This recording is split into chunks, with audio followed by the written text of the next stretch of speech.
Hi, this is Dustin with Dustin's Dollars. Today is going to be a fairly quick video talking about Aquabounty and the risk of it being delisted and what that might mean for investors.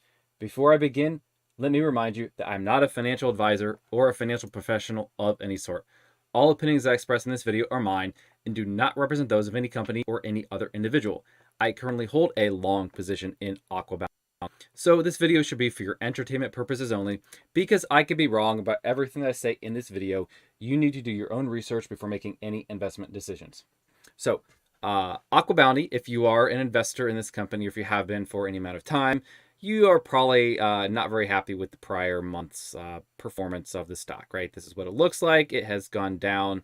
If we zoom out a little more, it's bounced around in the 1 point something range for quite a while until about, and then it went down on a downslope. And then the last month, it's really gone down from, a dollar down beneath a dollar. And it's currently sitting at a pretty close to a, I think, all-time low, at least a 52-week low of, 60 cents or so. And one of the risks that comes with stocks, specifically at least on the Nasdaq, I think this is roughly true for the other major exchanges, but when they get below $1 per share, there is the risk the stock will be delisted. And I looked up the actual some information from Nasdaq itself to sort of educate myself and understand exactly what is the criteria, what does this mean, those sorts of things. That's what I'm going to be talking about today. So on the Nasdaq specifically, it is right here. You could if you could search for Nasdaq listing, and probably you could find this PDF for yourself if you want to read through all the details. But basically, if a company is under $1 closing price for 30 consecutive business days, at that point, that's when it sort of gets put on notice by Nasdaq, and they send them a deficiency notice to the company, telling them basically, hey, you need to get 180 calendar days to do that. So these are calendar days, not trading days, but they have basically half a year to get back into compliance. And what does it mean to get back into compliance? It should be somewhere in here. But basically, it means you have to be somewhere in here. Yeah, you have to be here. I think it is. You have to have a closing price of at least $1 or more for 10 consecutive business days, right? So basically, they have to get their stock back up above $1. Has to stay there for 10 days, at least at closing. And so that's what it means to actually lose compliance and then get back into compliance. But they said there's this 180 days period, and the company has the option to, I think, apply for a second 180-day period, so they could extend this all the way out to a year. They have to basically have a plan that they tell Nasdaq, hey, this is our plan to get back in compliance. So first thing that's going to happen, right? If Aquabounty stays on this trajectory, meaning if the stock stays underneath $1 closing price, they will receive this notice of delinquency from Nasdaq. And I believe, if I could count correctly, Aquabounty has been $1 closing price for 19 trading days, which would mean the 30th trading day, I believe, would be October 28th. So we should expect this, on October 28th or 31st, or maybe the first week in November. We should expect to see this from Aquabounty. We expect to see it filed. And I pulled up an example from another company that I've been invested in, that I also have a long position in currently, in Tellurian. I looked it up and pulled up their, because this happened to them a couple of years ago. This happened to them in 2020. That's where they regained compliance. Where's the... I got the link here. Give me one moment and I can open it up just to give you an example of what does this look like. So when the company receives this, they will file an 8K, or I assume they will file an 8K. I think they have to, because it's a material event. And so here's the example from Tellurian, right? This was they filed an 8K, and it said, on September 9th, 2020, that Tellurian received a notice from the Listing Qualifications Department of Nasdaq, that it had been underneath that. Underneath the minimum price for 30 days, right? And so it explains a bit in this 8K, that they have 180 days, basically what their options are.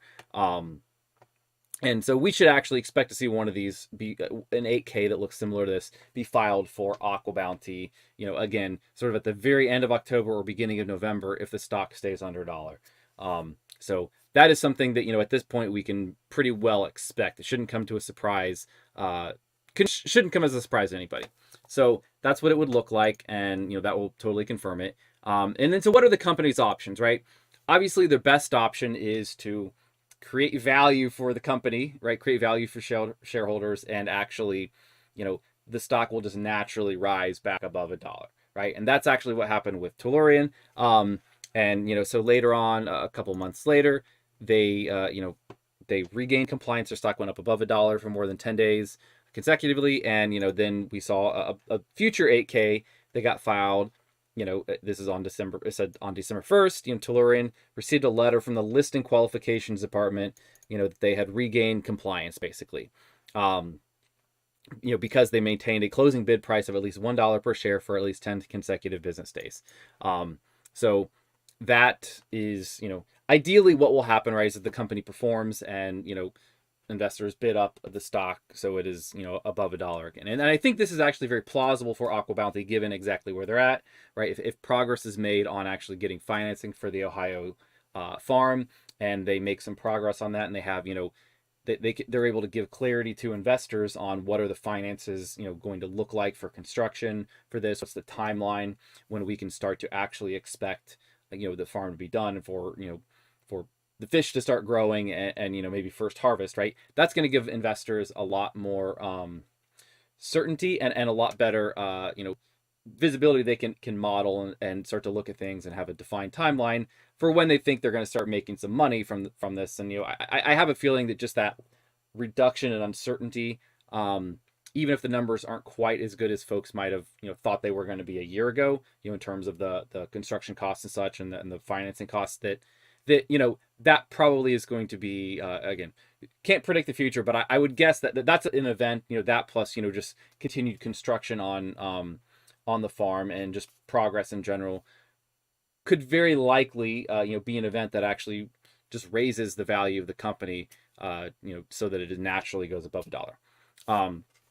Another option they have is that they can actually do a reverse split, and I think this would have to be voted on by shareholders, but this would basically be something like they would say, all right, great, we're going to do a 10 for, I guess it would be, so for every 10 shares that each investor holds, right, they would exchange that into one new share, right, which should be worth generally 10 times as much as current shares, right? So that would be a way to, if they did a 10 for 1 reverse split, that would should in theory raise the stock price from about 60 cents to $6 per share, and that would be one way that they can actually regain compliance to be listed on the Nasdaq.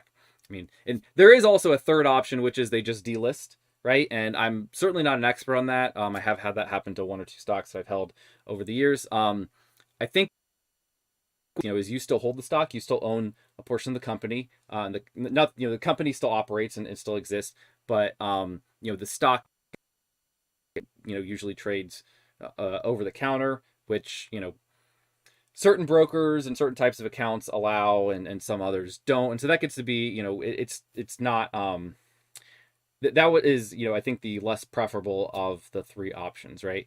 But that is a possibility, right? That could happen.